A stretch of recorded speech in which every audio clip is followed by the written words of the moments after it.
بخاری شریف والا سبق نمبر 28 کتاب المغازی کی مهد حدیث توبی قال حدثني عثمان بن ابي شيبه غزوه خندق ولا خبر رون قال حدثنا عبد عن هشام عن ابيه عن عائشه رضي الله عنها اعوذ بالله من الشيطان الرجيم اذ جاءوكم من فوقكم ومن اسفل منكم واذ زاغت الابصار وبلغت القلوب الحناجر وتظنون بالله الظنون شکله تاسو باندې پوسه طرف نه روغلو د لاندې طرف نه روغلو بنو غطفان ډېر کسون ورکې د الګاډې پوسه لاندې طرف نه روغلو تاسو مانځ کې راګیر شوې سترګې مو چکراو شولې واذ زاغت الابصار سترګې مو چکراو شي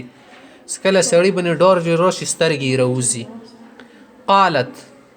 عائشه بیبي دی کان ذلك يوم الخندق د شیطه خطره او جنجوړ د غزوه احزاب پورې ځبنې شو صحابه حضراتو باندې کسون گیر چاپیر رتوشي هغه حالات کې بیا دود طبیعي خوف دی واجنه د شي د شیو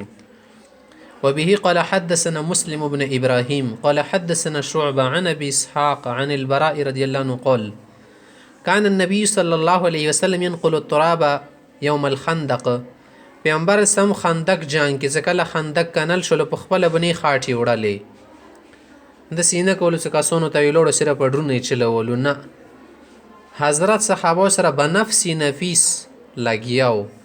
حتی اغمر بطنه و اغبر بطنه د خېټه مبارکه خاټو سره خړه شي و یقول دا به ډیریلو والله لولا الله ما اهتدينا ولا تصدقنا ولا صلينا فانزل سكينة علينا وثبت الاقدام ان لاقينا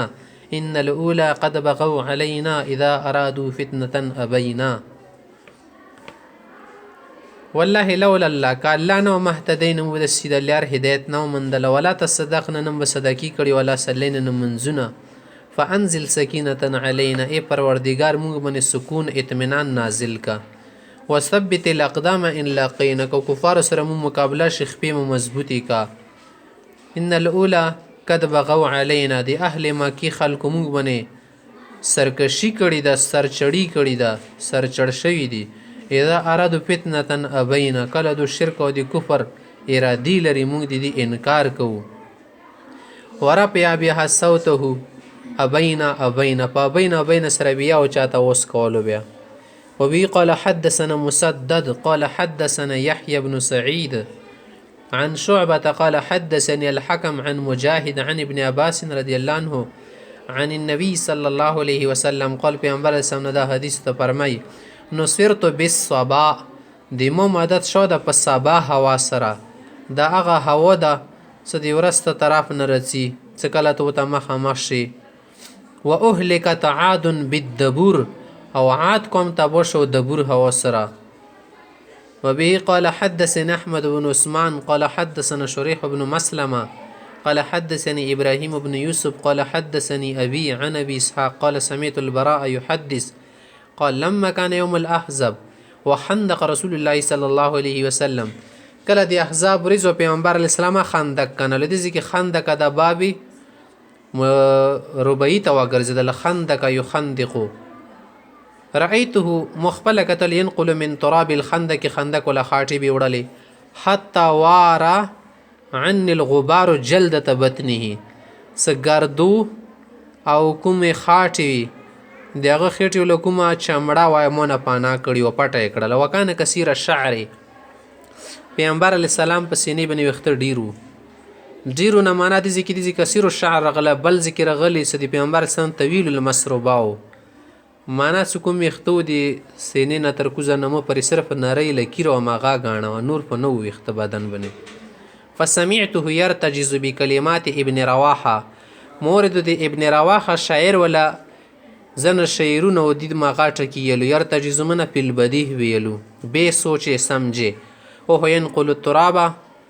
خاټي به وړلې دا ویلو ويقول اللهم لولا انت ما اهتدينا ولا تصدقنا ولا صلينا فانزل سكينة علينا وثبت الاقدام ان لاقينا ان الاولى رغبوا علينا وان ارادوا فتنة ابينا د شی تبیل ثم يمد الصوت باخر اخر کې بیا وزوګت کولو وبه قال حدثني عبدة بن عبد الله قال حدثنا عبد الصمد عن عبد الرحمن هو ابن عبد الله بن دينار عن ابيه ان ابن عمر قال ابن عمر سے فرمای اول یوم شهدته یوم الخندق ټول اول جنگ چې ما پکې شرکت کړه دغه خندق ولا جنگ وو په دا نور جنگونو کې دا عمر ناکام وو وبه قال حدثني إبراهيم بن موسى قال أخبرنا هشام عن معمر عن الزهري عن سالم عن ابن عمر قال وأخبرني ابن طاووس عن إكرمة بن خالد عن ابن عمر رضي الله عنه قال ابن عمر سے فرمائی اصل کې خبره ده چې د جنگ صفین طرف ته کومه خبره د اشاره د ماغات ته کوي جنگ صفین د حضرت معاویه رضی الله عنه همده شیطه د حضرت علی رضی الله عنه کې واقع شو خبره دا چې کله عثمان غنی رضی الله عنه شهید شولو ظالمانو شهید کړلو ناغه د پاره حضرت معاویه صاحب مطالبه وکړه چې قصاص د کسونو نه زر وخستل شي حضرت علی رضی الله عنه مشوره ورکړه چې ګوره د نشمندۍ نه د کور وخستل شي سوچ او تدبیر غور او فکر سره د معامله حل کړل شي ډیره بخاوي ځکه چې حالات اوس سودر نه دي حالات شدي ډیر کړکې چند دي طریقه بدی د پر موږ ضرور و جنگ او خلاغونه کوم مهلت ورکی ویر کړل شي ډیره بخاوي نه پاغه کې بیا شو جنگ شو و دغه جنگ ډیر طول نیولو پاغه نه بعد کله پیساله وشو سیری مود حکم مقرر کو حکم کومه پیساله کې ماغه متمنظوري حضرت معاویه رضی الله عنه طرف نه دو شامل اخکرو شامل کینه جنگیدو عمر بن عاصم مقرر کړو او د حضرت علی رضی الله طرف نه ابو موسی شری سیبو د نامخ کې نور جنگونه شي اخر کې بیا حضرت عبد الله بن عمر سیابادی کې شرکت کړو په دې خبرو کې حبسی بی بی وتیلو کده امر کې ته شرکت وکړه د ډیره خیور شته ته انتظار کړي او د علی رضی الله طرف ته خلک ډیر حکم کو کشرون صحابه او مشرون وغیرہ د مکه مدینه ولا اکابر حضرت دی طرف ته ځکه چې علی رضی الله عنه په خپل ځای باندې خلیفہ او خلکو د دی ولا خلافت شکړو منتخب کړو چې خلیفہ باندوي او د حدیث و غیره نه دا ثابت و سخلا خلیفہ رابع به حضرت علی رضی الله عنه وی خو حضرت معاویه رضی الله تعالی عنه د قصاص ولا ممله لګه زر چلول غختله سکاسونو نه د قصاص او تل شی په دې ټیم کې عبد الله بن سبا يهودي کا سودی و پرټي و فرقا و هغه ډیره فتنه بزی کوله ډیره فتنه پردزی کوله دوړه تراته به کسون جنگولو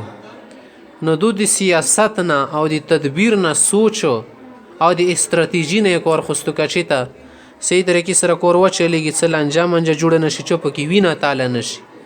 دماغه ولا کې ساده تخای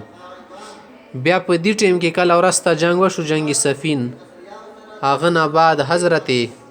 ابو موسی شری رضی الله کومه مشوره او کومه خبر او هغه بند عمر بن عاص را پوسیدو ستو خاص د خپل خلیفہ ولا معزولی کړي د زین کوم ندینه به ورسته جنگ وختو او عمر بن عاص معاویه سره د مشوره یې کړی و سکله مودي جنگ میدان ته سمو په قران کریم په نيزو سار کې پیرو او بیا به وچته مو بیس ان الحكم الا لله سم مطلب یعنی قران باندې فیصله مو کو قران باندې فیصله کو قران د مومنس کې فیصل ده کومه خبره د قران ماده سره مو منو سکره دو په نيزو باندې قران او چات کړه والی سیو تاسو پاته لګیدل صدا یو چال ده نالی رضی الله عنه ویل سنا دا سی چا د تاسو سره خپل شی جری ساتي په دې ټیم کې وبله پر کا وجود ترله خوارج وتیل شي هغه دا هغه خبره شروع کې ان الحكم الا لله ان الحكم الا لله په صلاح خو به قرآن چلیږي بیا ورسته علی رضی الله خوارج ولا ختمه کړی و هغه دی واجن ډیر لانجه پیخي شي ما خبري خایدي زنه حضرت ابن عمر سے فرمائی قال دخلت على حفصه ز حفصی بی بی تویر غلنکور ته ونو ساتو هتنتو پو ساری وینزل او زل په نیمه شوندې کترې سکی دي قلت موتی چې قد کانا من امر الناس ما ترینا ای صاحب تخدا ګوري سدي خلکو سم ملا پی خدا د امارت او د خلافت متعلق